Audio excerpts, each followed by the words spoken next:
Hi guys, this is Connie. Ivy Bear is currently down for a nap and I am able to catch up on Connie Reed's The Giver. We are on chapter 16.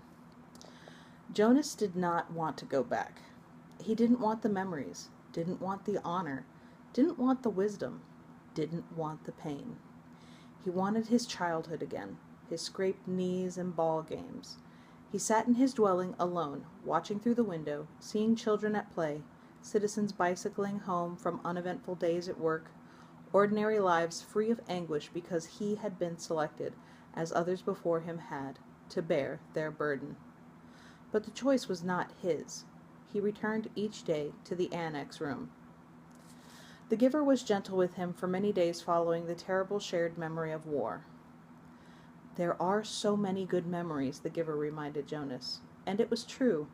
By now, Jonas had experienced countless bits of happiness, things he had never known of before.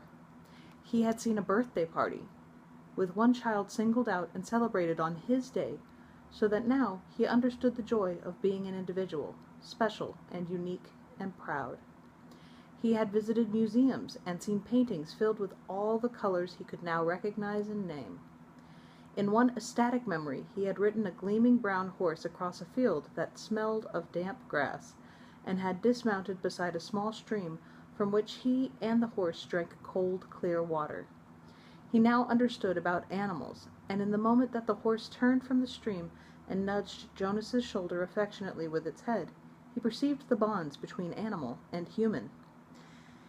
He had walked through the woods and sat at night beside a campfire, although he had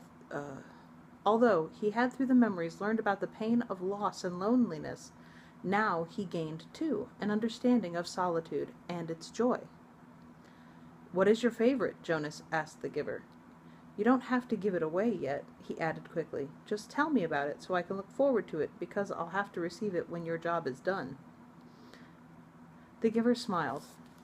"Lie down," he said. "I am happy to give it to you." Jonas felt the joy of it as soon as the memory began. Sometimes it took a while for him to get his bearings, to find his place, but this time he fit right in and felt the happiness that pervaded the memory. He was in a room filled with people, and it was warm, with firelight glowing on a hearth. He could see through a window that outside it was night and snowing. There were colored lights, red and green and yellow, twinkling from a tree, which was oddly inside the room. On a table, lighted candles stood in a polished golden holder and cast a soft flickering glow. He could smell things cooking, and he heard soft laughter. A golden-haired dog lay sleeping on the floor. On the floor there were packages wrapped in brightly colored paper and tied with gleaming ribbons. As Jonas watched, a small child began to pick up the packages and pass them around the room. 2 other children, 2 adults who were obviously parents, to an older, quiet couple, man and woman, who sat smiling together on a couch. While Jonas watched, the people began one by one to untie the ribbons on the packages, to unwrap the bright papers, open the boxes, and reveal toys and clothing and books. There were cries of delight. They hugged one another. The small child went and sat on the lap of the old woman, and she rocked him and rubbed her cheek against his. Jonas opened his eyes and lay contentedly on the bed, still luxuriating in the warm and comforting memory. It had all been there, all the things he had learned to treasure. "What did you perceive?" the Giver asked. "Warmth," Jonas replied, "and happiness, and, let me think, family. That it was a celebration of some sort, a holiday, and something else. I can't quite get the word for it. It will come to you." Who were the old people? Why were they there? It had puzzled Jonas, seeing them in the room. The old of the community did not ever leave their special place, the house of the old, where they were so well cared for and respected. They were called grandparents. Grandparents? Grandparents. It meant parents of the parents, long ago. Back and back and back? Jonas began to laugh. So actually there could be parents of the parents of the parents of the parents? The Giver laughed too. That's right. It's a little like looking at yourself, looking in a mirror, looking at yourself, looking in a mirror. Jonas frowned. But my parents must have had parents. I never thought about it before. Who are my parents of the parents? Where are they? You could go look in the Hall of Open Records. You'd find the names. But think, son, if you apply for children, then who will be their parents of the parents? Who will be their grandparents? My mother and father, of course. And where will they be? Jonas thought. Oh, he said slowly.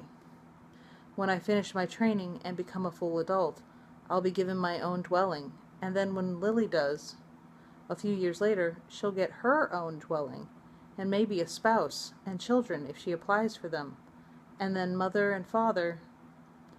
That's right. As long as they're still working and contributing to the community, they'll go and live with the other childless adults, and they won't be part of my life anymore. And after that, when the time comes, they'll go to the house of the old, Jonas went on. He was thinking out loud, and they'll be well cared for and respected, and when they're released, there will be a celebration. Which you won't attend, the giver pointed out. No, of course not, because I won't even know about it. By then I'll be so busy with my own life, and Lily will too. So our children, if we have them, won't know who their parents of parents are either. It seems to work pretty well that way, doesn't it? The way we do it in our community? Jonas asked. I just didn't realize there was any other way until I received that memory. It works, the giver agreed. Jonas hesitated. I certainly liked the memory, though. I can't see why it's your favorite. I couldn't quite get the word for the whole feeling of it, the feeling that was so strong in the room. Love, the giver told him. Jonas repeated it. Love. It was a word and concept new to him. They were both silent for a minute. Then Jonas said, Giver? Yes. I feel very foolish saying this. Very, very foolish. No need. Nothing is foolish here. Trust the memories and how they make you feel. Well, Jonas said, looking at the floor, I know you don't have the memory anymore because you gave it to me, so maybe you won't understand this. I will. I'm left with a vague wisp of that one, and I have many other memories of families and holidays and happiness, of love. Jonas blurted out what he was feeling. I was thinking that, well, I can see that it wasn't a very practical way to live, with the old right there in the same place, where maybe they wouldn't be well taken care of the way they are now, and that we have a better arranged way of doing things. But anyway, I was feeling actually, that it was kind of nice then, and that I wish we could be that way, and that you could be my grandparent. The family and the memory seemed a little more... He faltered, not able to find the word he wanted. A little more complete, the giver suggested. Jonas nodded. I liked the feeling of love, he confessed. He glanced nervously at the speaker on the wall, reassuring himself that no one was listening. I wish we still had that, he whispered. Of course, he added quickly, I do understand that it wouldn't work very well, and that it's much better to be organized the way we are now. I can see that it was a dangerous way to live. What do you mean? Jonas hesitated. He wasn't certain, really, what he had meant. He could feel that there was risk involved, though he wasn't sure how. Well, he said finally, grasping for an explanation. They had fire right there in the room. There was a fire burning in the fireplace, and there were candles on a table. I can certainly see why those things were outlawed. Still, he said slowly, almost to himself, I did like the light they made, and the warmth. Father? Mother? Jonas asked tentatively after the evening meal. I have a question I want to ask you. What is it, Jonas? His father asked. He made himself say the words, though he felt flushed with embarrassment. He had rehearsed them in his mind all the way home from the annex. Do you love me? There was an awkward silence for a moment. Then Father gave a little chuckle. Jonas, you of all people, precision of language, please. What do you mean? Jonas asked. Amusement was not at all what he had anticipated. Your father means that you used a very generalized word, so meaningless that it has become almost obsolete, his mother explained carefully. Jonas stared at them. Meaningless? He had never before felt anything as meaningful as the memory. And of course, our community can't function smoothly if people don't use precise language. You could ask, "Do you enjoy me?" The answer is yes, his mother said. Or, his father suggested, "Do you take pride in my accomplishments?" And the answer is wholeheartedly yes. "Do you understand why it's inappropriate to use a word like love?" Mother asked. Jonas nodded. "Yes, thank you, I do," he replied slowly. It was his first lie to his parents. "Gabriel," Jonas whispered at night to the new child. The crib was in his room again. After Gabe had slept soundly in Jonas's room for 4 nights, his parents had pronounced the experiment a success and Jonas a hero. Gabriel was growing rapidly, now crawling and giggling across the room and pulling himself up to stand. He could be upgraded in the nurturing center, Father said happily, now that he slept.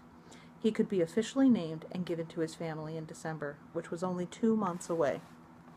But when he was taken away, he stopped sleeping again and cried in the night. So he was back in Jonas's sleeping room.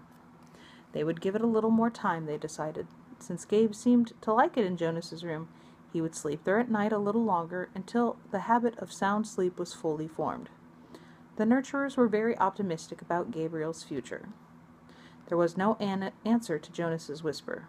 Gabriel was sound asleep. "Things could change, Gabe," Jonas went on. "Things could be different. I don't know how, but there must be some way for things to be different. There could be colors. And grandparents," he added, staring through the dimness toward the ceiling of his sleeping room. "And everybody would have memories. You know about memories," he whispered, turning toward the crib.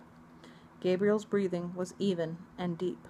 Jonas liked having him there, though he felt guilty about the secret. Each night he gave memories to Gabriel.